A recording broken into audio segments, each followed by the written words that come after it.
Freeways मीडियाच्या प्रेक्षकांचं पुन्हा एकदा स्वागत. आज आपण ओबीसी वादाचा राजकीय लढा या विषयावर ओबीसी एनटी पार्टीचे संस्थापक राष्ट्रीय अध्यक्ष संजय धाकू कोकरे सर यांची आज आपण एकूण ओबीसी वादाच्या संदर्भात आणि ओबीसी राजकारणाच्या संदर्भात आज त्यांच्या एकूण एक तासाभराच्या मुलाखतीमधून आपण त्यांच्याकडून बरंच काही जाणून घेणार आहोत. संजय कोकरे सर आपल्या सोबत जोडलेले होते. थोडासा पुन्हा एक टेक्निकल इश्यू आल्यामुळे ते 1-2 मिनिटांनी आपल्या सोबत लगेचच येत आहेत. सर आपल्या सोबत जॉईन झालेले होते, पण थोडासा टेक्निकल इश्यू आला आणि सर पुन्हा आपल्या सोबत आता आलेले आहेत. हा, आता आवाज आला. आला ना आवाज? हो, ठीक आहे, ठीक आहे. हा, थोडासा आला, थोडासा छोटा येतोय. आला पण आला. हो हो हो हो हो बिलकुल बिलकुल बिलकुल आला आला आता आला. हो. त्रिवेज मीडियाच्या सर्व प्रेक्षकांचं पुन्हा एकदा स्वागत. आज आपल्या सोबत ओबीसी एनटी पार्टीचे संस्थापक अध्यक्ष राष्ट्रीय अध्यक्ष माननीय संजय धाकू कोकरे सर आपल्या सोबत आज आहेत.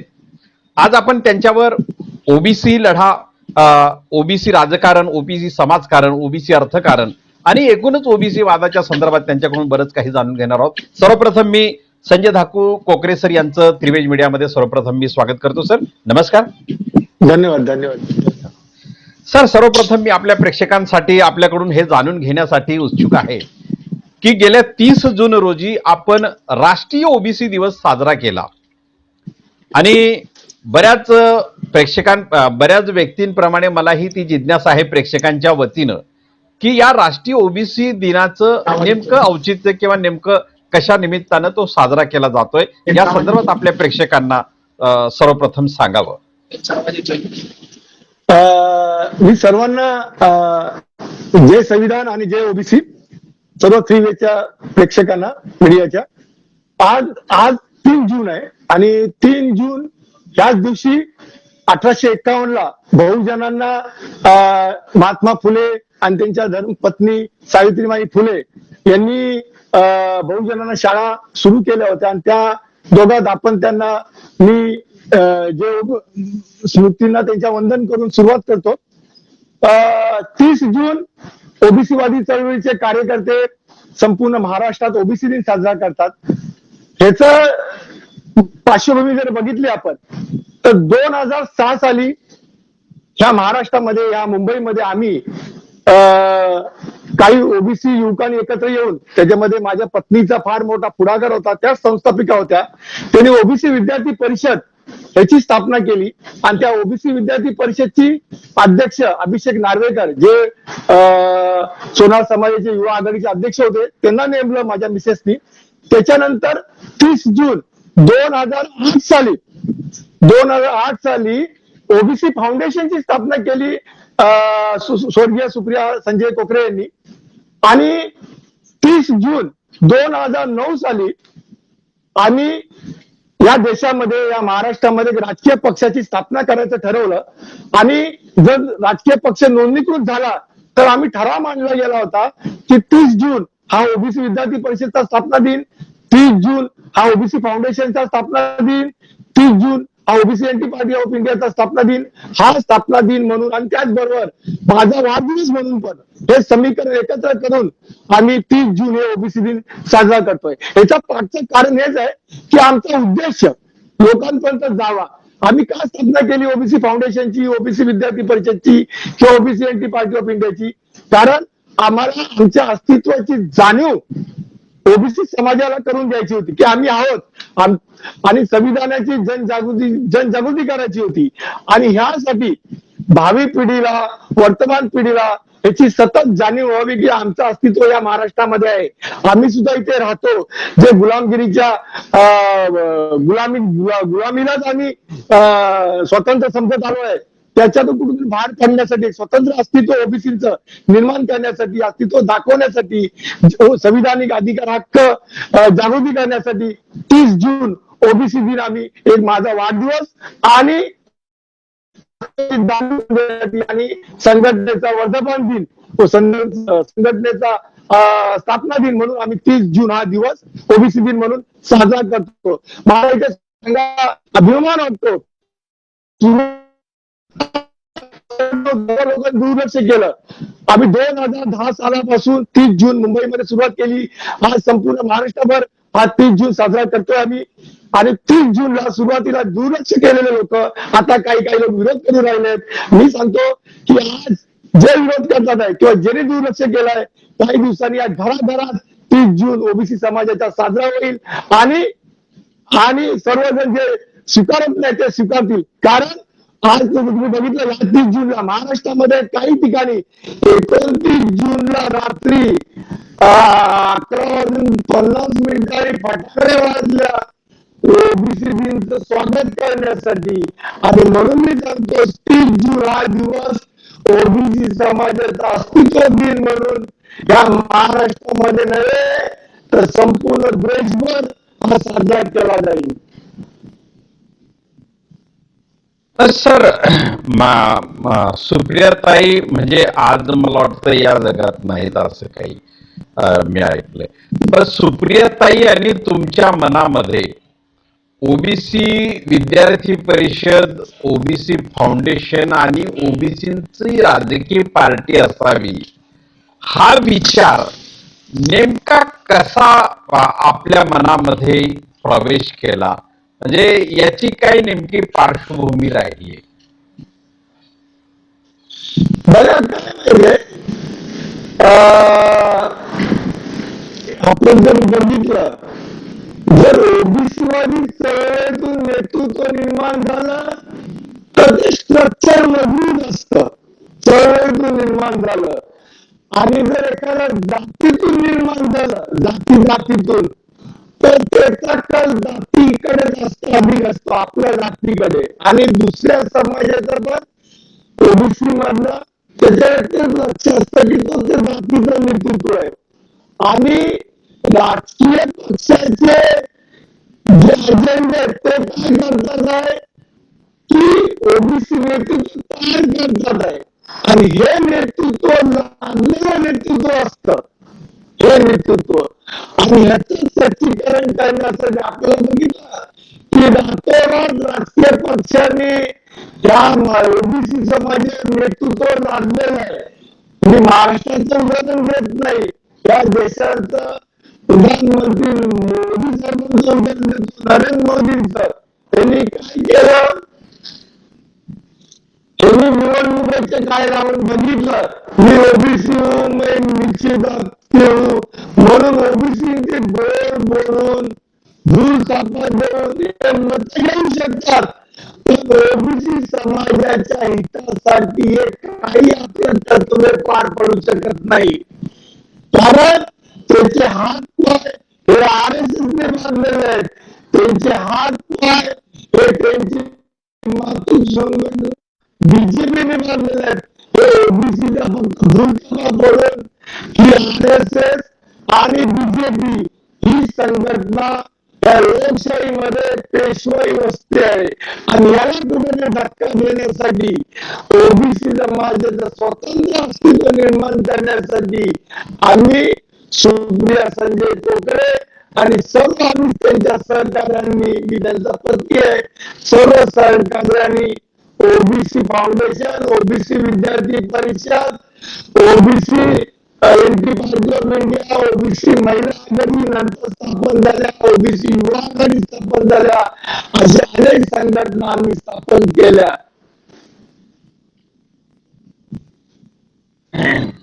सर, मगाशी पण आपण जो उल्लेख केला ओबीसी वादी पार्टी, म्हणजे ही जी ओबीसी एनटी पार्टी जी आहे, तर म्हणजे हिची विचारसरणी ओबीसी वाद म्हणजे नेमका काय, म्हणजे ही संकल्पना आपल्या प्रेक्षकांना थोडी स्पष्ट करून आपण सांगावी.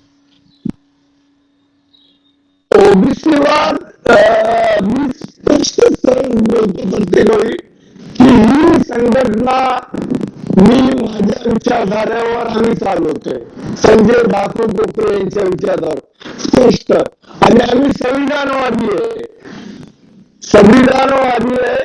संविधानाच्या अभिप्रेत असलेलं समाज निर्मिती करणं हे ओबीसी वादीचं कर्तव्य आहे. म्हणजे बघितलं काही इलेक्शनच्या वेळी माझे जर राष्ट्रवादी म्हणून आम्ही मतदान करतो, गांधीवादी म्हणून मतदान करतो, हिंदुत्ववादी म्हणून मतदान करतो, पण यापुढे ओबीसी समाजाच्या संविधानिक हक्क जागृती हे मला डोळ्यासमोर ठेवून म्हणजे ओबीसीवाद आपला अधिकार हक्क डोळ्यासमोर ठेवून मतदान करणं हे लोकांपर्यंत पोहोचवण्यासाठी आम्ही ओबीसी एंटी पार्टी ऑफ इंडियाची स्थापना केली आहे आणि सर्व संपूर्ण संजय धाकू कोकरे यांच्या विचारसरणीवर OBC NT party of India असेल किंवा ओबीसी फाउंडेशन असेल, ओबीसी विद्यार्थी परिषद असेल, संपूर्ण ओबीसी वादी चळवळ ही संजय धाकू कोकरे यांच्या विचारधारेवर चालते. सर म्हणजे आता ह्या संदर्भामध्ये ओबीसीची जी पार्टी आहे, ओबीसी एनटी पार्टी ही प्रत्यक्षात तुमच्या विचारधारेनुसार ती चालते. पण ही विचारधारा नेमकी आता म्हणजे बहुधा आता ओबीसी ज्या संघटना आहेत त्या आपलं एक विचारधारा काहीतरी स्वीकारताना दिसतात. म्हणजे महात्मा फुले असतील, शाहू महाराज असतील, डॉक्टर आंबेडकर असतील, पेरियार असतील, लोहिया असतील, अशी कुठली तरी एक विचारधारा ते स्वीकारतात.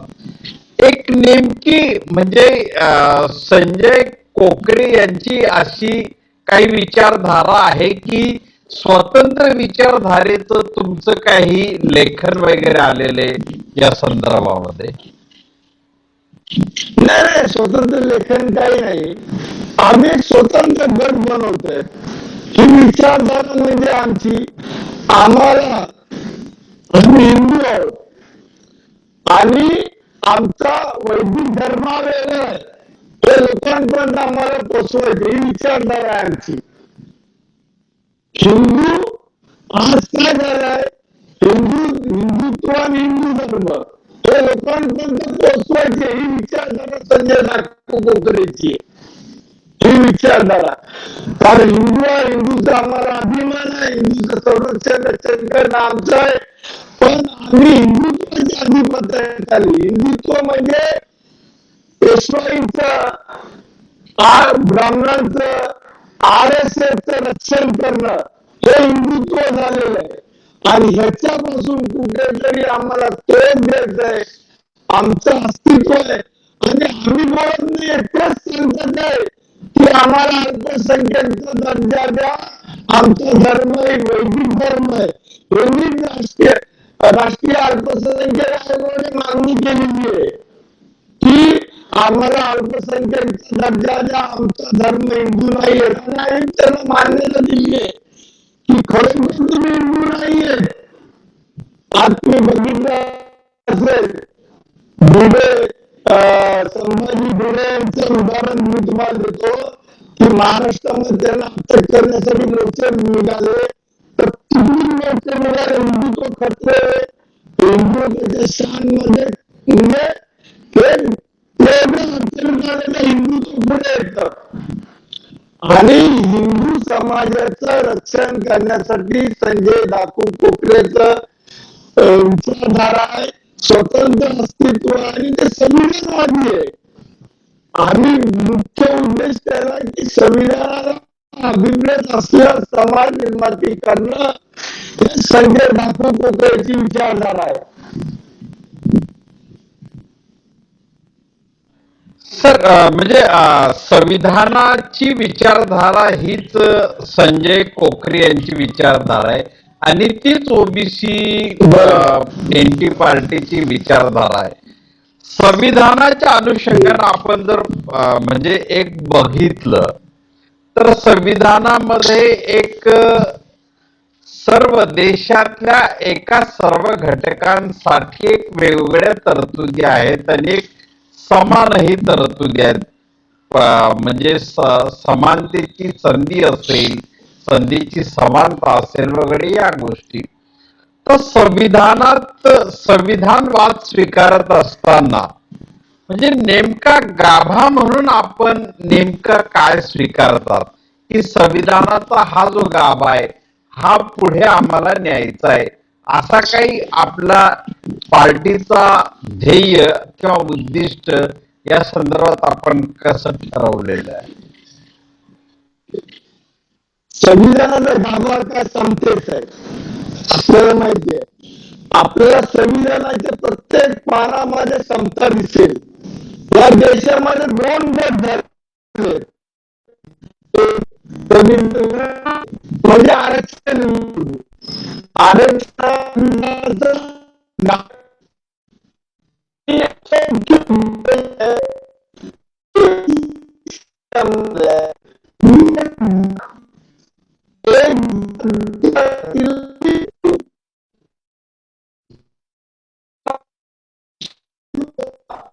एकमेकांना कमी लेखतो, एकमेकांना तुच्छ लेखतो आणि आपली जात तुच्छ समजतो. ही जी वर्ण व्यवस्था आहे, आमच्यामध्ये वर्ण व्यवस्था नाही, आमच्यामध्ये जाती व्यवस्था आहे. लक्षात घ्या, हिंदू धर्मामध्ये वर्ण व्यवस्था आहे आणि हिंदू धर्मामध्ये जाती व्यवस्था आहे. ही जाती व्यवस्था व्यवसायाने बनलेली आहे आणि आम्ही सर्व समान आहोत. एकमेकांमध्ये कोणी तुच्छ नाही आणि कोणी मोठा नाही. आणि संविधान तेच सांगतो, प्रत्येक धर्माला समान वागणूक म्हणजे संविधानवादी. सर्व धर्माला समान वागणूक आहे.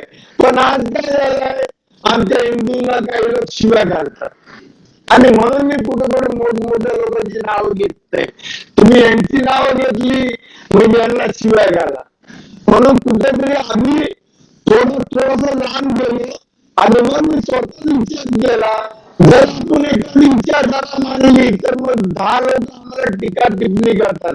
म्हणून तुम्ही तो विषय सोडून दिला कोणाचं नाव घ्यायचं. जे काही टीका टिप्पणीवरती संजय कोकरेच्या नावावरतीच होईल.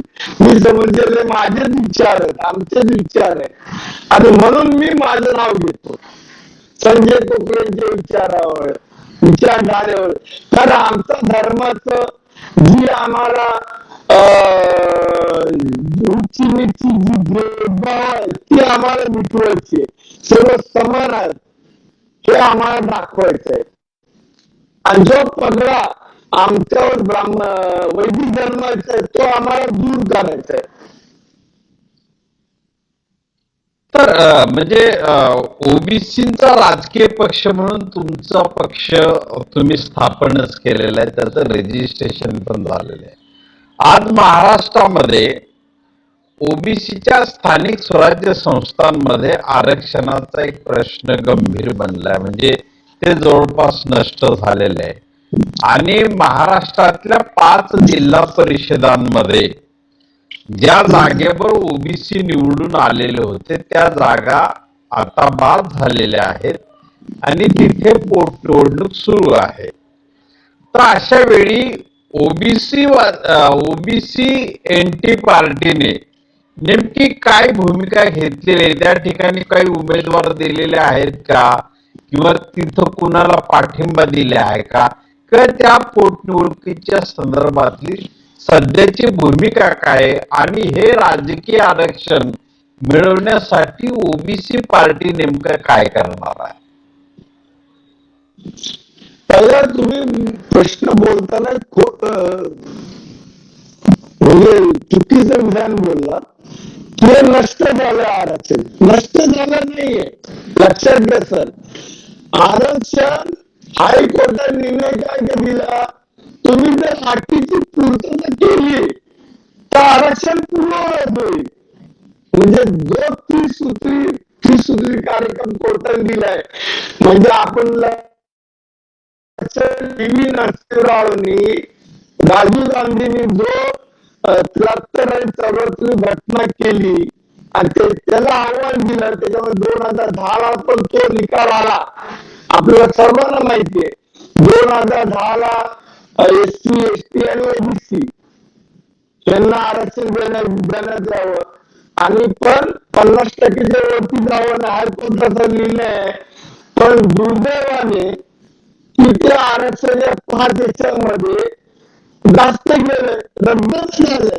कोर्टाने सांगितलं जिथपर्यंत तुम्ही इकडे डाटा जिथपर्यंत तुम्ही सादर करत नाही तिथपर्यंत ते स्थगित करण्यात आलं. लक्षात घ्या.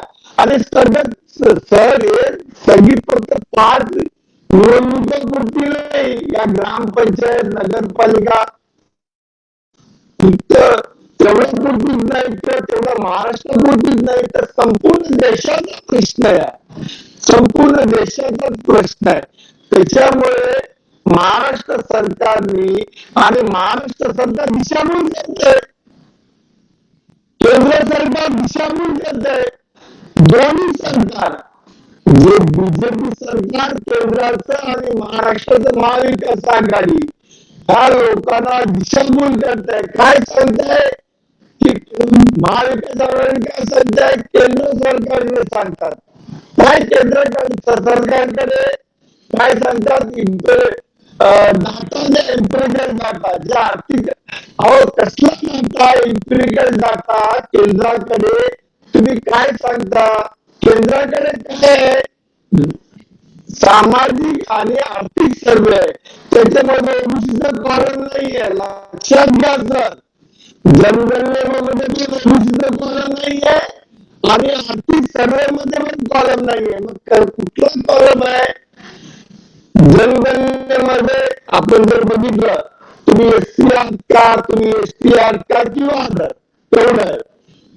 आणि आर्थिक जागतिक सर्वेक्षण मध्ये काय कॉलम आहे, तुम्ही एससी आहात का, एसटी आहात का किंवा आधार मध्ये कुठली जाती आहे.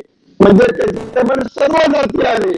तुम्हाला मी सांगतो की 46 लाख ह्या जेटलीनेच प्रसिद्ध केलं होतं काही अंश.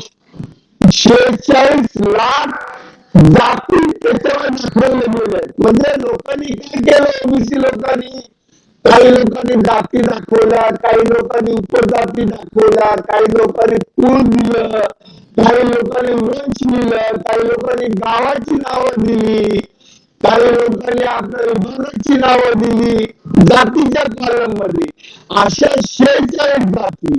आणि गव्हर्नमेंटने सांगितलं की हे बरोबर नाहीये, लाखो चुक आहेत.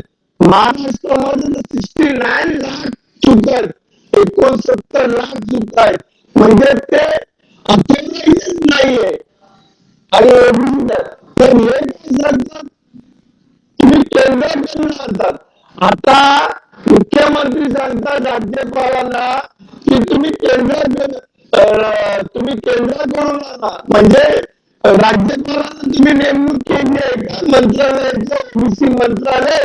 संजय कोकरे दिसत नाही तुम्हाला? संजय कोकरेच्या हातात ताब्यात द्या, मी तुम्हाला करून देतो, दाखवतो. आणि केंद्र सरकार फसवतं का? कारण ते जनगणनाच करत नाही. और जनगणना काय, कोर्टाने काय आदेश दिला सर? कोर्टाने आदेश दिला तुम्ही इम्पिरिकल डाटा आणा. इम्पिरिकल डाटा म्हणजे काय?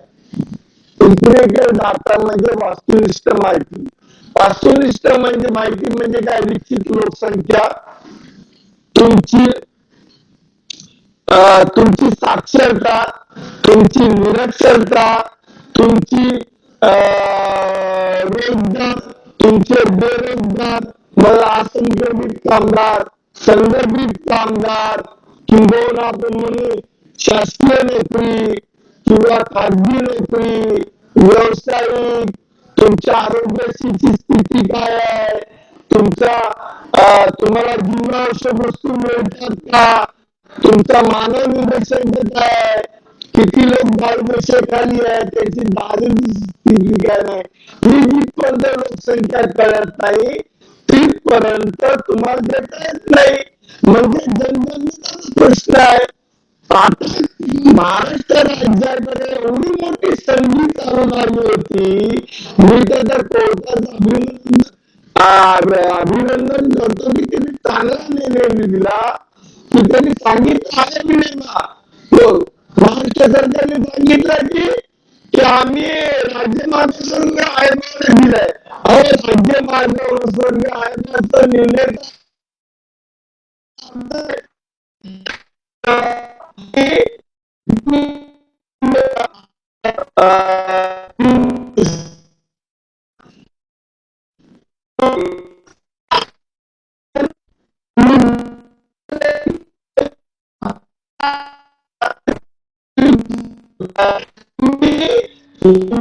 सर आवाज तुटतोय सर, जरा आवाज.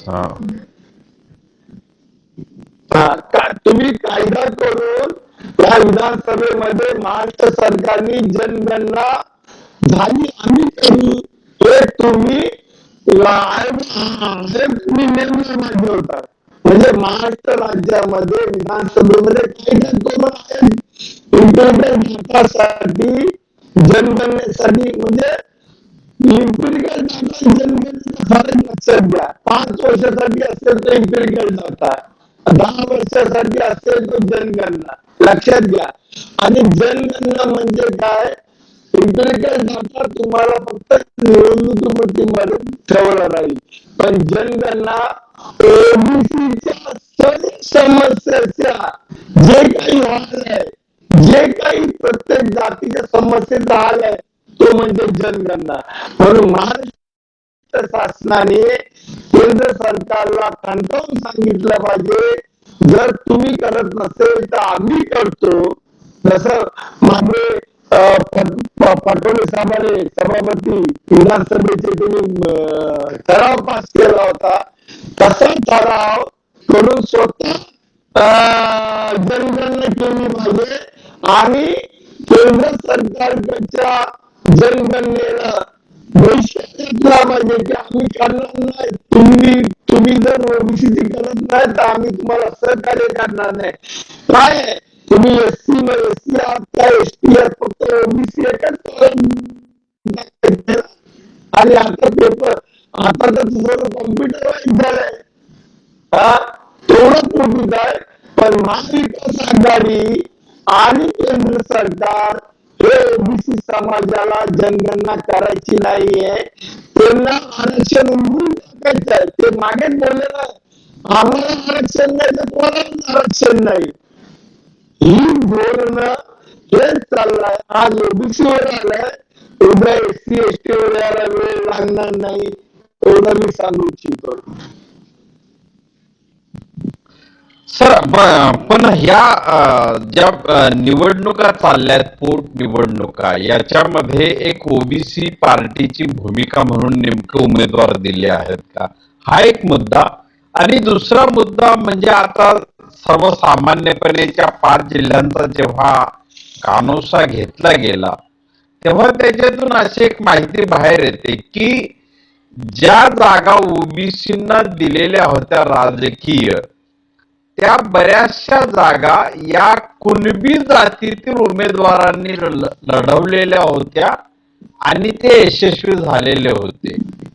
आणि त्या जागा आता बाद झाल्यानंतर कुणबी जातीतूनच ओपन उमेदवार म्हणून ते आता निवडणुका लढत आहेत. परंतु ओबीसी बहुल जातीचं मात्र तिथे काही प्रतिनिधित्व राजकारणातलं किंवा निवडणुकीतही अजून काही फारसं दिसत नाही. अशा वेळी तुमचा पक्ष ओबीसी पार्टी नेमकी तिथे आता काय भूमिका बजावू पाहते आहे?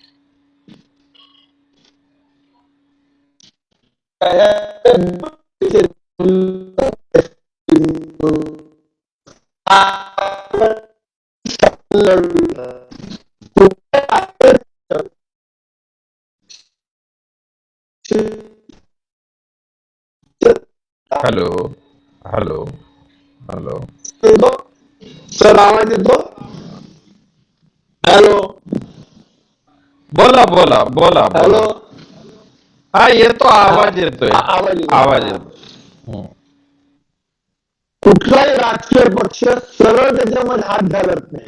त्या स्थानिक लेवलला असतं त्याचं समर्थन असतं. जसं आम्ही समर्थन देऊ एखाद्या उमेदवाराला किंवा एखादं कसं असतं स्थानिक पातळीवर विकास आघाडी अशा संघटना निर्माण होऊन त्या निवडणुका लढवल्या जातात. एक लक्षात घ्या, स्थानिक पातळीवरच्या. हा, आता तुम्ही दुसरा प्रश्न विचारला की कुणबी समाजाचा. बघा, महाराष्ट्रामध्ये 2004 साली मराठा कुणबी आणि कुणबी मराठी ही जात निर्माण केली. ही जात कुणबी ऑलरेडी ओबीसी मध्ये येते. कुणबी आणि विदर्भामध्ये बघितलं आपण, कुणबी आणि तेली प्रामुख्याने त्या दोनच जाती जास्त लोकसंख्येने. त्याच्यामुळे त्या ते लोक असतात प्रामुख्याने. परंतु मराठा कुणबी आणि कुणबी मराठी सरकारने काय सांगितलं की ही मराठ्याची उपजात आहे. उपजात म्हणजे काय? समजा कुणब्यांची कुठली बनोजी कुणबी, तेलारी कुणबी अशा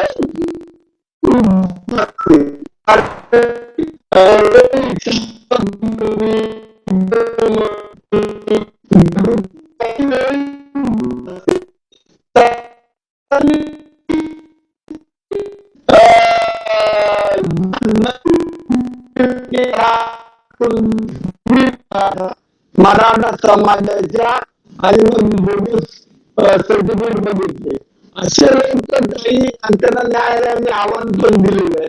पण तुम्ही जर बोलाल की कुणबी हा समाज ओबीसी मध्ये समाविष्ट आहे आणि तो घटक आहे.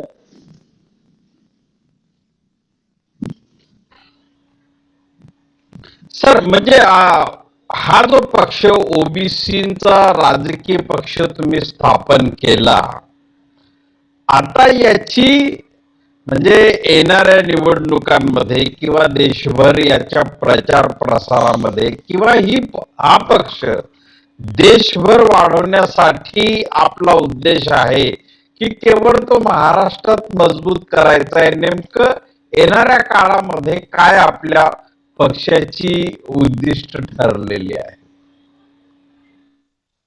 सध्या तरी आम्ही महाराष्ट्रामध्ये लक्ष दिलंय आणि आमचं एक जे प्रस्तावित पक्ष आहे अशा पक्षांना सोडून जर एक तिसरी आघाडी निर्माण झाली तर त्यांचे हात बळकट करण्याचं आम्ही ठरवलेलं आहे. मग भले आमचे थोडे विचार पटत नसतील पण आमचा शत्रू समान आहे. जो शत्रूचं वर्चस्व या चारही पक्षांवर आहे, कारण जन्मांना तेच करत नाहीत आमचे. आणि म्हणून जरी आमच्या तिसऱ्या आघाडीचे काही लोकांबरोबर वैचारिक मतभेद असतील तरी आम्ही 100 पावले मागे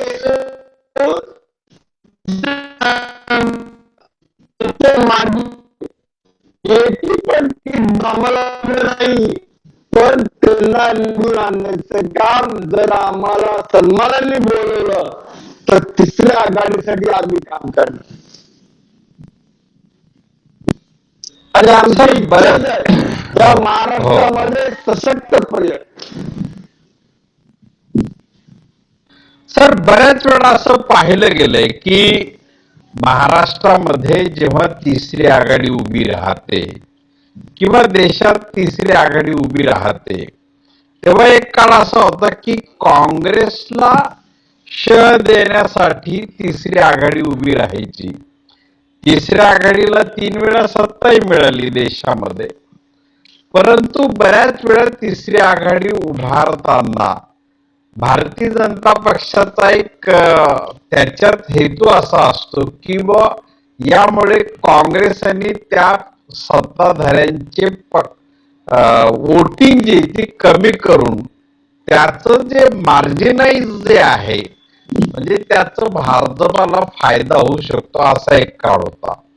परंतु आता देखील तिसरी आघाडी निर्माण होण्यामागे असाच काहीतरी विचार हा दिसतो. तर अशा वेळी ओबीसी ची राजकीय पार्टी म्हणून किंवा ओबीसीच्या पार्टीचे अध्यक्ष म्हणून, राष्ट्रीय अध्यक्ष म्हणून नेमकी आपली भूमिका काय असेल? तिसरी आघाडी थेट सत्तेत यावी किंवा नेमके काय करावं या संदर्भात काय भूमिका राहील? बघा, सेना जे प्रस्थापित पक्ष आहेत ना, तेच फक्त टीका टिप्पणी करतात, बाबा हे बीजेपीला फायद्यासाठी आहे, हे काँग्रेसला फायद्यासाठी आहे. म्हणजे त्यांच्या मते जी आरक्षण या पक्षामध्येच आहे. ते सांगतात की तिसरी आघाडी या देशामध्ये उभी राहू नये म्हणून या भ्रम पसरवतात. तिसरी आघाडी निर्माण झाली पाहिजे. आणि आपण मगाशी उत्तर दिलं की 3 वेळा तिसरी आघाडी या देशामध्ये सत्ता उपभोगली आणि तिसरी आघाडी निर्माण झाली आणि तिसरी आघाडी सत्तेमध्ये आली तर देशाचे बहुजनांचे सर्वात प्रश्न, कुठलाही प्रश्न असो, मग मराठ्यांचा आरक्षणचा प्रश्न असो की पदोन्नती रद्द केली, सर्व प्रश्न म्हणजे जाणून बुजून हे कोणी रद्द केली? जी आरक्षण विचारधारा जे लोक आहेत ते आमच्या विरोधात चाललेलं आहे. त्यांना समतेच्या नावाखाली समर्थ आणायचे. समर्थ म्हणजे तुम्ही हिंदू म्हणून आमच्यामध्ये समर्थ झालेत ना, तसेच राहा. तुम्ही स्वातंत्र्याला गुलामीला स्वतंत्र समजताय, तेच समजता. ही भावना निर्माण करायचं त्यांचं षडयंत्र. आणि तिसरी आघाडी म्हणजे त्यांच्या अस्तित्वाला धोका आहे. आणि तिसरी आघाडी या देशामध्ये मजबूत झालीच पाहिजे. सर, बऱ्याच वेळा म्हणजे देशात आपण जर देशाच्या वेगवेगळ्या भागांमध्ये पाहिलं, युपी, बिहार वगैरे, त्या ठिकाणीही ओबीसी राजकीय नेतृत्व म्हणजे राज्याची सत्ता केंद्राच्या सत्तेपर्यंत आलं. पण त्यांनी मंडलच्या काळाचा जो फायदा घेतला किंवा मंडल आंदोलनाचा जो त्यांना एक फायदा मिळाला, तसा प्रश्न किंवा तसा इश्यू ओबीसी एनटीआरटीचा हा अजेंडा म्हणून नेमका आता काय प्रश्न आपण उचलणार आहात की जेणेकरून आपली पार्टी ओबीसीमध्ये अधिकाधिक तिला आधार मिळेल, जनाधार मिळेल, यासाठी आपण कुठले इश्यू नेमके घेणार आहात? बघा, तुम्ही मंडळ आयोगाचा विषय काढला सुरुवातीला. मंडळ आयोगामध्ये आम्ही विरोध करतो. म्हणजे ओबीसी आरक्षण ओबीसीला माहिती नाही. आज जर बघितलं दिल्लीला जे लोकांनी जाळून घेतलं विद्यार्थ्यांनी, कोण आहे हो? चौरसिया गोस्वामी कोण आहे? ओबीसीच ना. गोस्वामी म्हणजे भट्ट समाज ओबीसी, गोसावी समाज. चौरसिया म्हणजे पानपट्टीवाले. हे शेवटचा पण पहिला पण कोण मेले म्हणजे मंडळ लागू म्हणजे आम्हीच.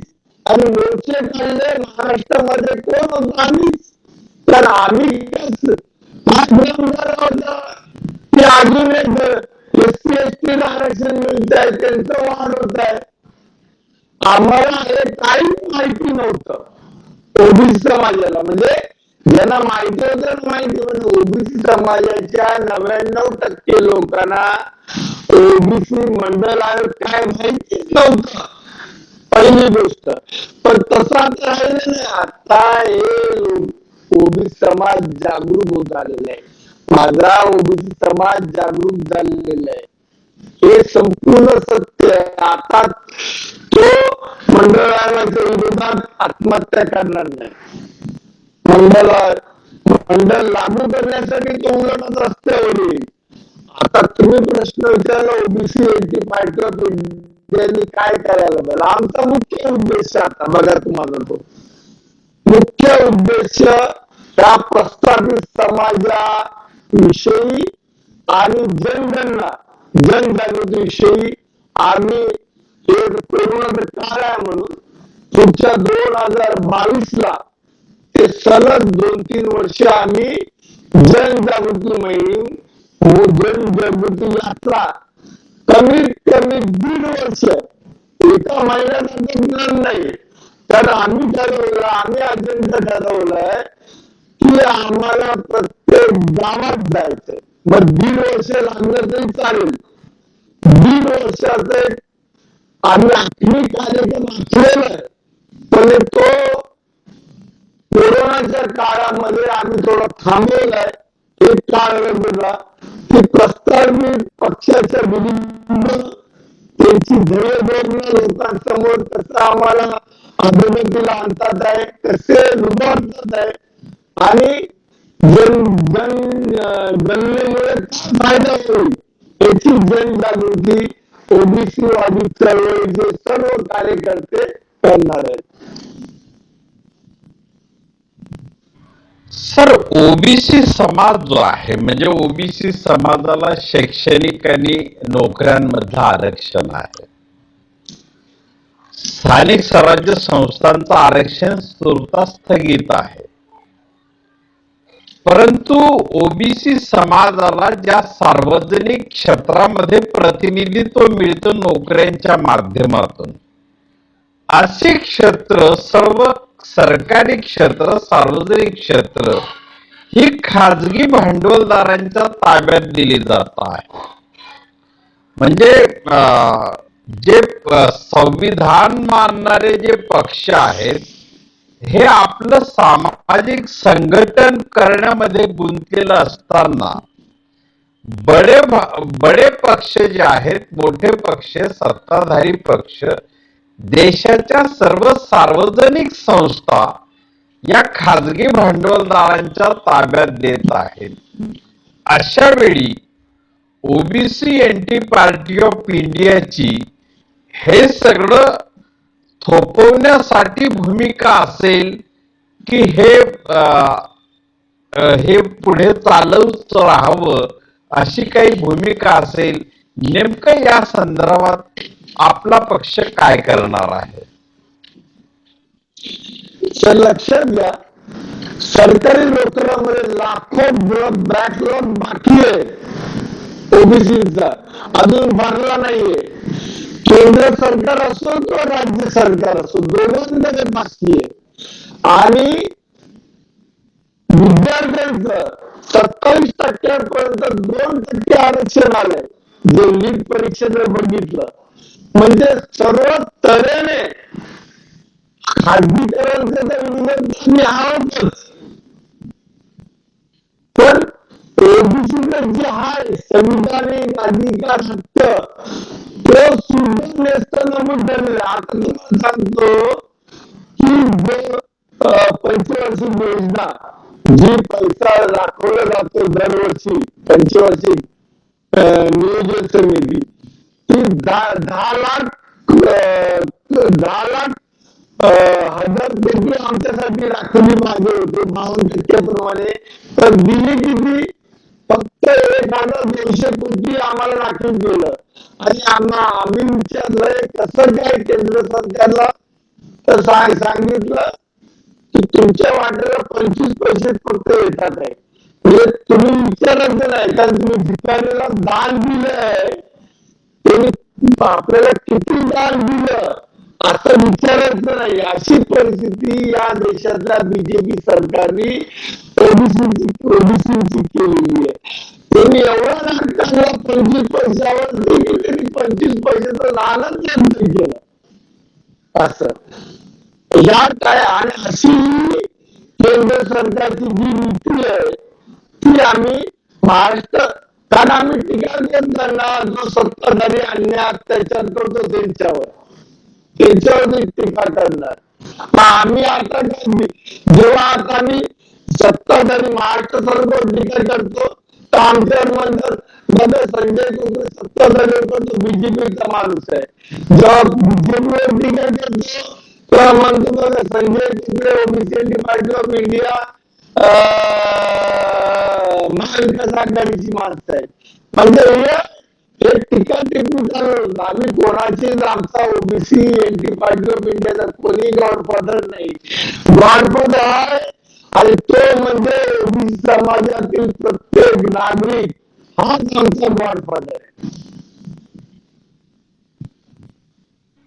सर, महाराष्ट्रात किंवा देशात आपण बऱ्याच राजकीय पक्ष स्थापन झाल्याचं पाहतो. राष्ट्रीय पक्ष जर सोडले तर मला वाटतं विद्यार्थी विंग ही बहुतांश पक्षांची नाही, परंतु आपला पक्ष असा मला एक अपवाद दिसतोय की ज्यांनी पहिले विद्यार्थी विंग निर्माण केली आणि नंतर आपला राजकीय पक्ष निर्माण केला. तर हे जे संबंध आहेत म्हणजे विद्यार्थी विंग निर्माण केल्यानंतर राजकीय पक्ष निर्माण करावा अशी भूमिका आपल्या मनामध्ये किंवा आपल्या विचारामध्ये नेमकी कशी आली आणि ती का आली? बघा सर, हे सर्व विचार सुप्रिया संजय कोकरे यांचेच होते, राजकीय पक्ष स्थापन करायचा. आणि तिचा विचार होता पहिल्या विद्यार्थ्यांची संघटना काढायची. कारण तिचं मानणं होतं की या देशात क्रांतीकरण ते युवकच करतील क्रांती. ती अनेक ठिकाणी विद्यार्थ्यांची बैठकी घ्यायच्या, अनेक ठिकाणी बोलायची की क्रांती आपणच करू शकतो. आणि नंतर हळूहळू जाणवलं की क्रांतीला एक आधार पाहिजे, एक निवडणुकीला तुमचं अस्तित्व दिसलं पाहिजे. म्हणून आम्ही ओबीसी एनटी पार्टी ऑफ इंडियाची स्थापना किंवा जे अनेक पक्षामध्ये राजकीय पक्षामध्ये आहेत, प्रत्येक प्रस्तावित पक्षामध्ये त्यांना जर तुमच्या पक्षात यायचं नसेल तर मग तुमची विचारधारा तर तिथपर्यंत बीजेपी मधला सेनेमधला जरी त्याला आमच्यात आणायचंय.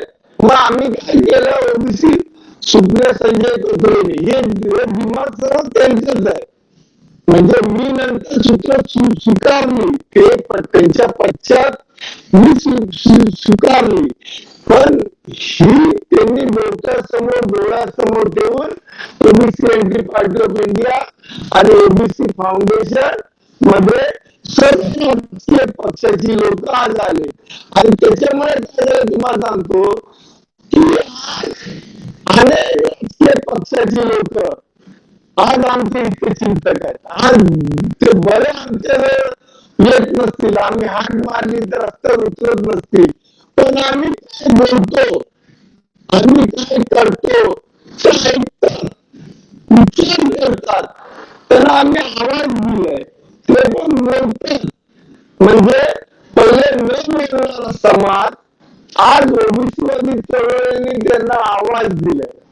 पहिलं कसं होतं आपण बघितलं डिस्कवरी चॅनल मध्ये हरणाने वाघाने जर एखादी शिकार केली हरणाची तर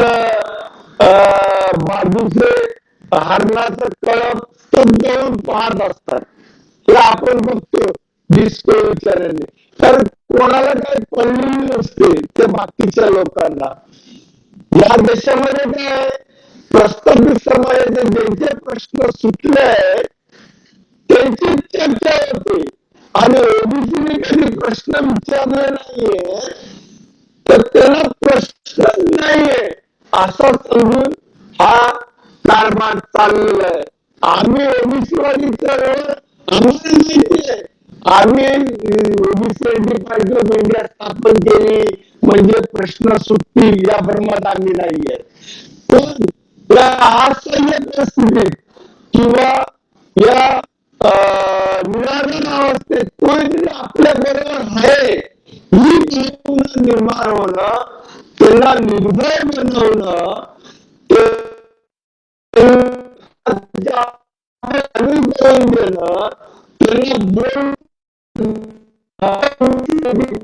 त्यांना विद्यार्थी परिषद ओबीसी चळवळीचं कार्य आहे आणि ते आम्ही सक्सेसफुल आपल्या महाराष्ट्रामध्ये.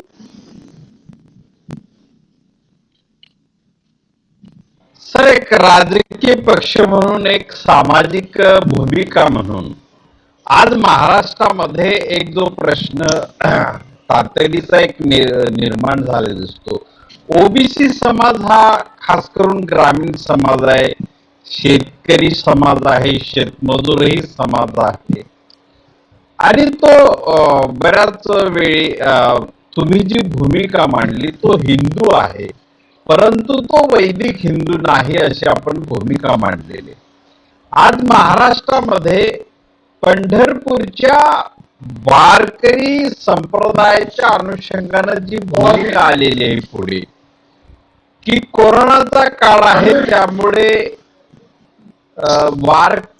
वारी करू नये, पायी दिंडी जाऊ नये अशी भूमिका शासनाची आहे आणि काही वारकरी संप्रदाय यांनी भूमिका घेतलेली आहे की आम्ही पायी दिंडी काढणारच. तर ही नेमकी भूमिका एक हिंदू म्हणून तुम्ही अवैदिक हिंदू म्हणून जी तुमची भूमिका आहे या संदर्भात नेमकी काय आहे?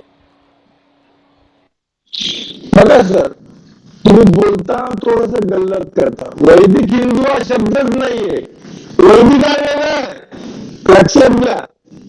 हिंदू हा वेगळा आहे.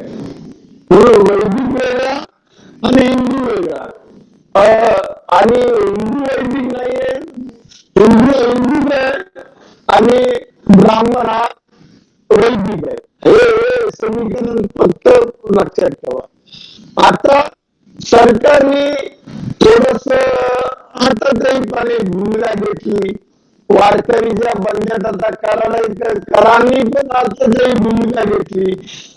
सरकारने त्यांना प्रत्येक म्हणजे माझ्या माहितीप्रमाणे ज्या मानाच्या पालख्या आहेत त्या प्रत्येकाला परवानगी दिलेली आपल्याला सर्वांना माहिती आहे. पण तुम्ही जर जाणून बुजून कोणाचं ऐकून जर मुद्दामून जर एक करत असाल, तुम्ही हट्टास करत असाल की आम्ही पायीच जाणार, तुम्ही एक गेला तर लाखो येणार. लक्षात घ्या, सरकारचं म्हणणं बरोबर आहे. तुम्हाला परवानगी दिली, समजा संजय कोकरेला परवानगी दिली तर तुम्हाला लाखो लोकांनी परवानगी दिली. सरकारने परवानगी दिली तुम्हाला, पालख्याला दिली आहे ना. जे विधिविधान पूजा होते, जी पूजा अर्चा होते त्याला तर कुठे मनाई नाही घेतली सरकारने मनाई नाही घेतली. सरकारचं म्हणणं बरोबर आहे. पण आता ही जी आहे पाणी बंदर आता मी तुम्हाला सांगतो, आता चांगली भूमिका घेतली की त्यांनी त्यांचं आंदोलन स्थगित केलेलं आहे. आपण आजच बातमी ऐकली असेल, मगाची ताज्या बातम्या, की त्यांनी पण सामंजस्य भूमिका घेतली की आम्ही आता आंदोलन करत नाहीये आणि आम्ही आंदोलन स्थगित करता. कुठल्याही कार्यकर्त्यांनी आता करू नये, कारण कोरोनाचा फार मोठ्या प्रमाणात त्या जागेवर आपल्याला माहिती आहे. मी पूर्वी वारी करायचो, मी पण वारी केलेली आहे, मी पण वारकरीच आहे. तर आम्हाला इंग्लिश मारून जायला लागायचं, कारण तिथे आताच नाहीये, 2 वर्षी ते इंग्लिश मारतात बीएमसी वाले. मी 3 वर्ष वारी केली, 3 वर्षी मला इंग्लिश घ्यावं लागलं. त्याच्यामुळे तो धोका असतोच. त्याच्यामुळे तो धोका शासनाने नियमन करून लाखो आहे आणि शासनाने कुठे बंदी कुठे घातली नाही. मानाच्या पालखीला पूजा करण्याचा अधिकार दिलेला आहे. सर, ओबीसी एनटी राजकीय पार्टी ऑफ इंडिया म्हणजे पार्टी ऑफ इंडियाचं आज महाराष्ट्रातली सिच्युएशन स्थिती नेमकी कशी आहे? म्हणजे तिच्या जिल्हा कार्यकारिण्या, तालुका कार्यकारिण्या या संदर्भात एक तिचं भौतिक व्याप्ती भौगोलिक व्याप्ती नेमकी कशी आहे? बघा सर, ओबीसी पार्टी असो किंवा अनेक राजकीय पक्ष असो, माझे आमच्यासारखे छोटे छोटे, आम्ही छोटे आहोत, छोटे छोटे, हे वाढत का नाही तुम्हाला सांगतो, तुम्हाला दिसत का नाही? कारण प्रस्थापित पक्ष लोकांनी पैसा असा आम्हाला फेकलाय, अफाट फेकलाय, की त्यांचा मुख्य उद्देश आहे की ह्या ज्या छोट्या पक्ष आहेत हे पक्ष वाढूच नये, त्यांच्याकडे कार्यकर्ते जाऊच नये, कारण आमच्याकडे सर्व छोटे छोटे पक्षांकडे आमच्याकडे नाहीये. जे वैचारिक लोक शैक्षणिक कार्यकर्ते आम्ही मिळवलं तर 2-3 हजारो 2-3 अशी आमची आताची परिस्थिती नाही. आमच्या जिल्हा कार्यकारिणी, तालुका कार्यकारिणी, आमच्या प्रत्येक तालुक्यात मी सांगतो, आज ओबीसी पार्टी ऑफ इंडिया प्रत्येक तालुक्यात 1000च्या आत कार्यकर्ते जमू शकतात, एवढं आमचं आहे. जास्त करू शकत नाही, कारण मोठं आंदोलन आम्ही करण्याची आमची क्षमता नाहीये. आणि ओबीसी समाज हातावरती पोट भरणारा समाज आहे. तो कुठे मर्सडीज गाडीतून किंवा गाडीतून आंदोलन करू शकणार नाही. तो पैसाच नाही त्याच्याकडे गाडी भर. जर तो आंदोलनाला आला तर संध्याकाळी काय झाली हा मोठा प्रश्न आहे. त्याच्यामुळे आमचे आंदोलन असतील, आम्हीच नाही, आमच्यासारखे अनेक छोटे मोठे पक्ष आहेत. आणि या प्रस्थापित समाजाचा पैसा येतो म्हणून तुम्हाला सांगतो, तुम्हाला हा ओबीसीचा कसा काय जातीय जनगणना. जातीय जनगणनेमध्ये काय होतं, तुम्हाला जो पैसा देशाचं उत्पादन असतो, जो पैसा असतो तो एससीला, एसटीला त्यांच्या लोकसंख्येप्रमाणे दिला जातो. आणि 52% जो पैसा असतो तो ओबीसीला दिला जात नाही. मग तो पैसा कसा खर्च करतात? हे राज्यकर्ते, हे क्षत्रिय लोक, हे ब्राह्मण लोक, हे वैश्य लोक आपलं मन मारण्यासाठी, आपल्या चैनीसाठी आपला पैसा विकासाच्या नावाने काही खर्च करतात आपापल्या पद्धतीने. मग समृद्धी महामार्ग असेल किंवा बुलेट ट्रेन असेल, म्हणजे पैसा खर्च करायचा आणि त्याच्यातून मग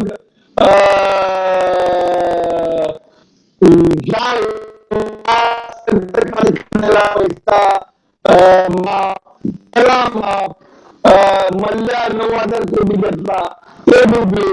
आणि शब्द मानाशी माफ डुबलेला आहे. त्या कारखाने लोक ज्या मोठमोठे हे त्यांच्या प्रस्थापित समाजाचे आहेत, हे लोक माफ डुबले म्हणजे परत देता येत नाही, माफ म्हणजे परत देण्यासाठी. आणि हाच पैसा लोकांचा, ह्या लोकांना आपल्या मनासारखा वाटून ओबीसी समाजाचाच पैसा ओबीसी समाजाला गुलामगिरी करण्यासाठी ते लोक ठेवत आहे.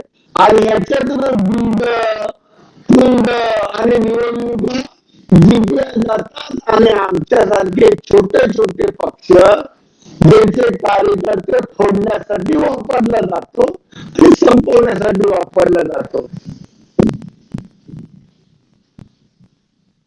Sir, OBC NT party of India जी आहे ही महाराष्ट्रात एक म्हणजे ओबीसीचा एक रजिस्टर्ड पक्ष आहे.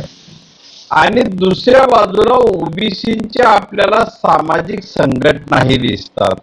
म्हणजे ओबीसी सेवा संघ असेल, ओबीसी महासंघ असेल, सत्यशोधक ओबीसी संघटना असेल, अशा अनेक ओबीसी संघटना आहेत. या सगळ्या ओबीसी संघटनांच्या बरोबर ओबीसी एनटी राजकीय पार्टी ऑफ इंडियाचा नेमका समन्वय कसा आहे, काय असतो त्या संदर्भामध्ये नेमका? नाही, आम्ही कुठल्या सामाजिक संघटनेबरोबर मला बघितलं मी कुठल्या तसं जात नाही, कुठे नाही. कारण हिंदू धर्मावर शिवाय घालतात ते मला आवडत नाही, पहिली गोष्ट. आणि मी एक दोन वेळा गेलो तर मला ते पटलंच नाही. माझ्या धर्मावर जर माझ्या समोर शिवाय घालत असेल कोण, माझ्या देवावर जर माझ्या समोर शिवाय घालत असेल कोण, तर ते मी कसं सहन करेल. पण मी ठरवलं कोणाशी संबंध ठेवत नाही. जे हिंदू धर्माला शिवाय घालतात त्यांच्या कोणाशीच मी शिवाय. आम्ही संविधानामध्ये काय आहे, सर्व धर्माचा समान आभार मान ठेवला पाहिजे. आणि जर माझ्या समोर, म्हणून मी ठरवलं कोणा कुठेच जायचं नाही, आपल्या पद्धतीने जे करेल. संजय दासगुप्ते विचारधारे म्हणून शब्द वापरला. संजय दासगुप्तेच्या विचारधारेवरती OBC NT party of India OBC वाली चळवळ चालू करायचं. मी कोणाशी संबंध ठेवत नाही आणि ठेवणार पण नाही जिथपर्यंत संविधान वाद्यावरती हे लोक चालत नाही. जर हिंदू म्हणून जर आम्हाला शिवाय घालत असतील तर मग संबंध ठेवून काय फायदा. उलट ते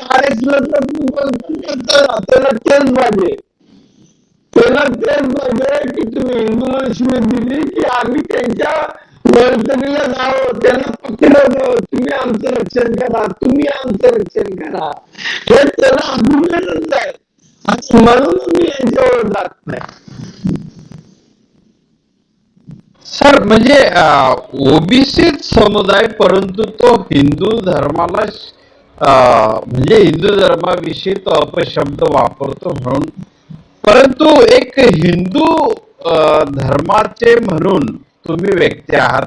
आचरण म्हणजे संविधानानुसार ते स्वातंत्र्य आहे, परंतु एक धर्म प्रमुख म्हणून एक भाग असतो.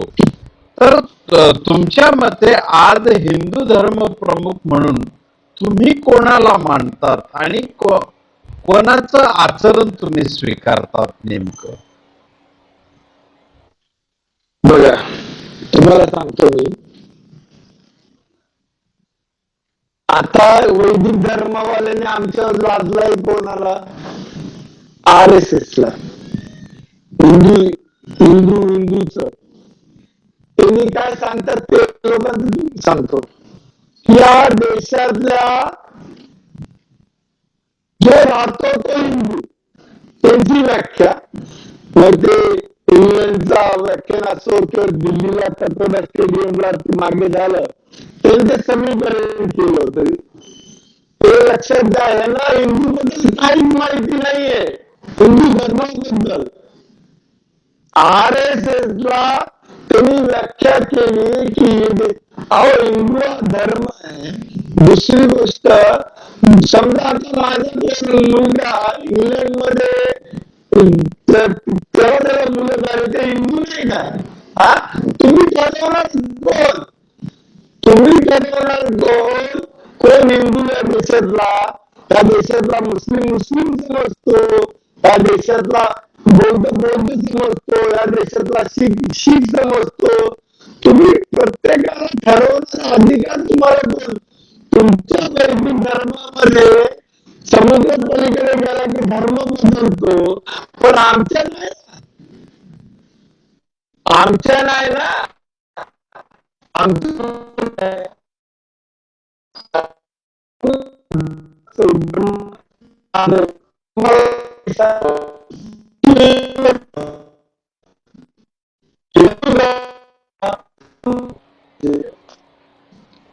हॅलो हॅलो, हा सर आवाज येतोय? बोला बोला बोला बोला. थोडा आवाज कट होतोय थोडासा.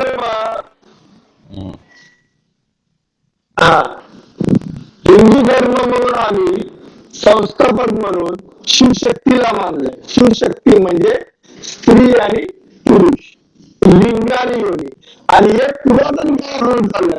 लोक पूर्वी योनीला पूजत होते, नंतर त्यांना समजलं की याच्यामध्ये उत्पत्तीमध्ये पुरुषाचा पण अधिकार आहे, दोघांच्या मिलनातून उत्पत्ती होते, मग लिंग तयार झालं.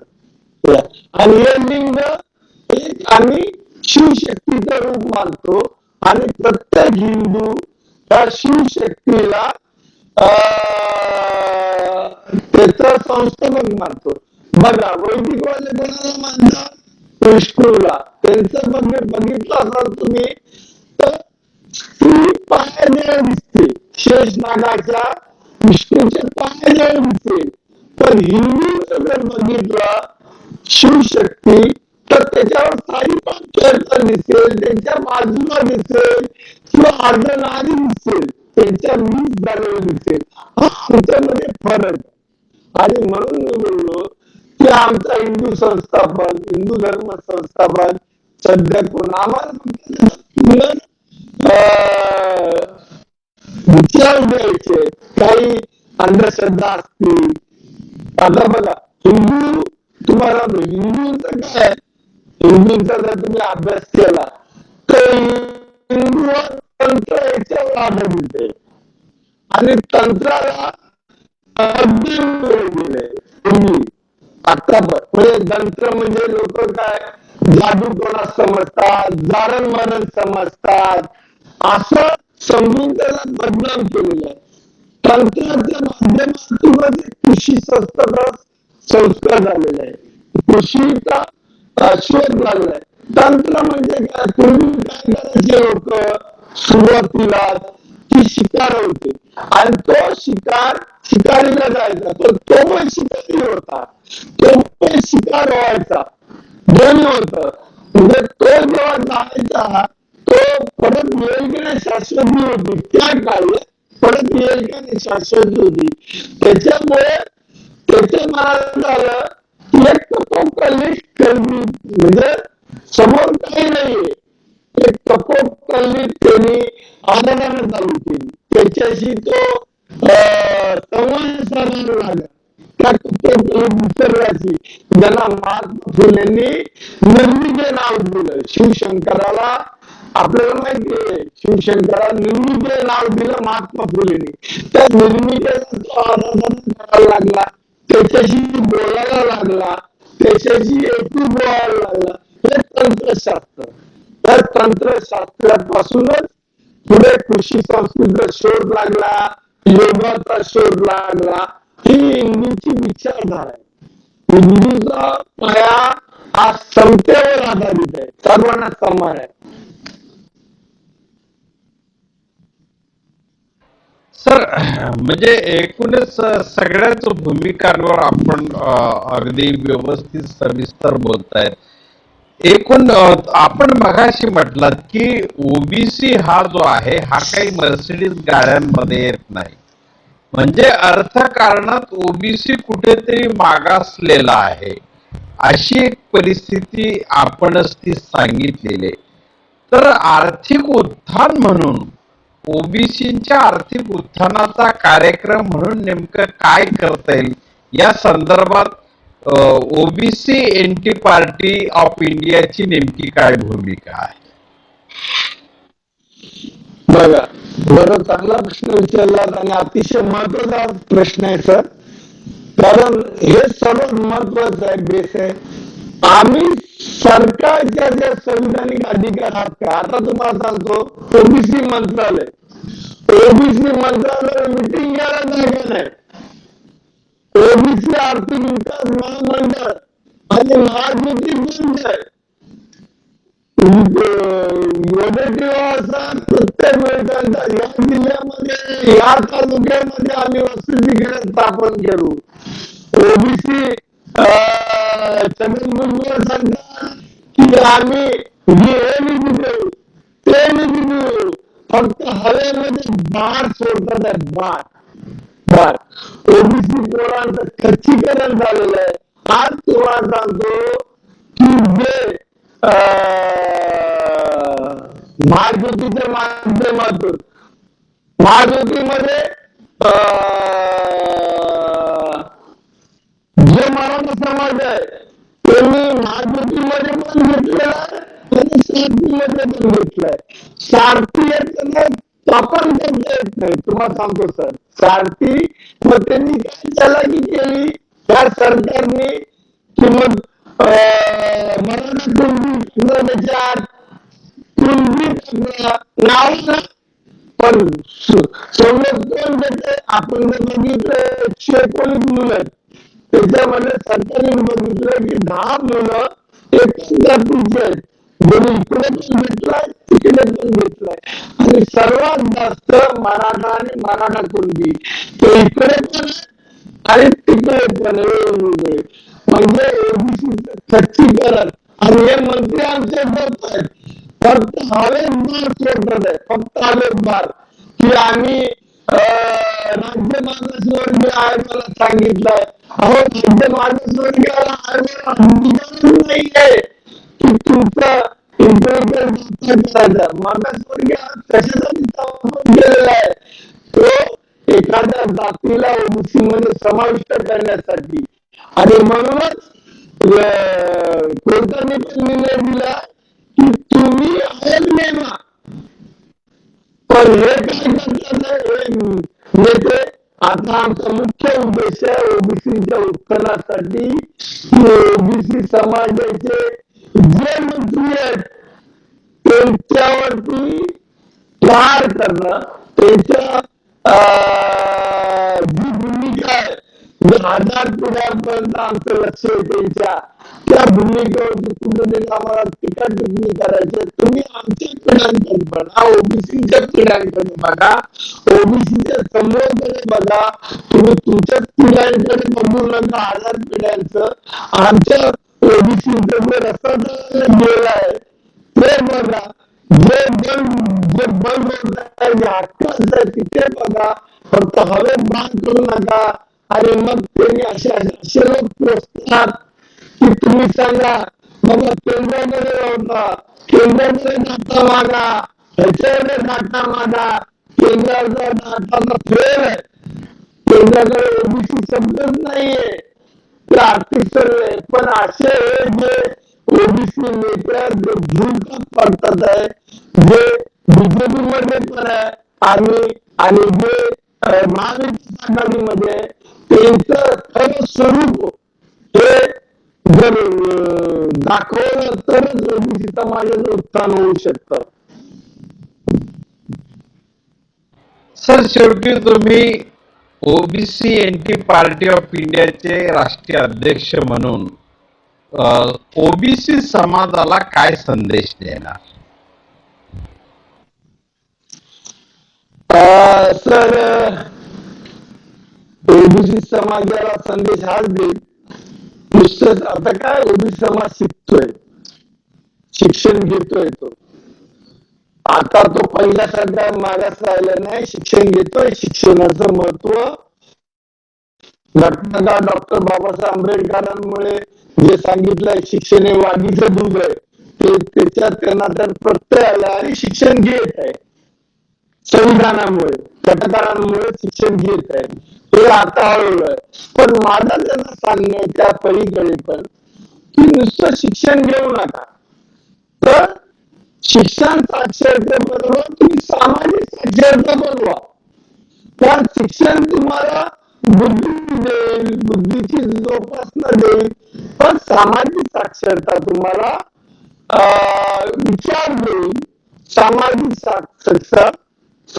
साक्षरता तुम्हाला तुमचं अस्तित्व देईल. शिक्षण तुम्हाला विकास दाखवेल, विकासाचा मार्ग खुला करेल. तर या विकासाच्या मार्गात जी व्यवस्था अडथळा आणते त्या व्यवस्थेमध्ये बदल करण्याची क्षमता आणि ताकद ही सामाजिक साक्षरता देते. म्हणून संजय कुकरेच्या विचारांमध्ये सामाजिक साक्षरतेच्या माध्यमातून तुम्ही ओबीसी समाजवादी चळवळीतर्फे ह्या देशामध्ये क्रांती करू शकता. ओबीसी समाजाचा हिंदू धर्माला वैदिक धर्माच्या हिंदुत्वापासून मुक्त करू शकता. आणि हा देश, हा हिंदू समाज, हा तुम्ही प्रबळ आणि मजबूत सत्ता संपूर्ण संविधानाला अभिनत असलेला समाज या देशामध्ये तुम्ही निर्माण करू शकता. बिलकुल.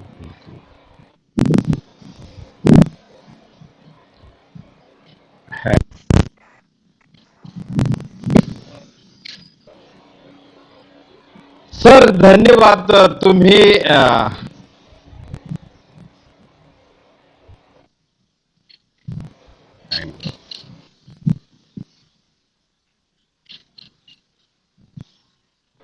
धन्यवाद सर्व प्रेक्षकांचा.